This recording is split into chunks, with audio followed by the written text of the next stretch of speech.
আবু সাঈদ রাদিয়াল্লাহু আনহু হতে বর্ণিত। তিনি বলেন, আমরা নবী সাল্লাল্লাহু আলাইহি ওয়াসাল্লাম এর সঙ্গে রমায়নের মধ্যম দশকে ইতিকাফ করি। তিনি ২০ তারিখের সকালে বের হয়ে আমাদেরকে সম্বোধন করে বললেন, আমাকে লাইলাতুল কদর এর সঠিক তারিখ দেখানো হয়েছিল, পরে আমাকে তা ভুলিয়ে দেয়া হয়েছে। তোমরা শেষ দশকের বেজোর রাতে তার সন্ধান করো। আমি দেখতে পেয়েছি যে আমি ওই রাতে কাদা পানিতে সিজদা করছি।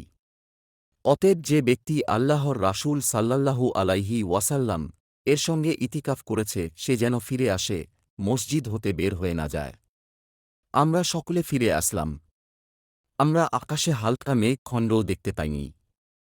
পরে মেঘ দেখা দিল ও এমন জোরে বৃষ্টি হল যে খেজুরের শাখায় তৈরি মসজিদের ছাদ দিয়ে পানি ঝরতে লাগল। সালাত শুরু করা হলে আমি আল্লাহর রাসূল সাল্লাল্লাহু আলাইহি ওয়াসাল্লাম কে কাদা পানিতে সিজদা করতে দেখলাম। পরে তাঁর কপালে আমি কাদার চিহ্ন দেখতে পাই।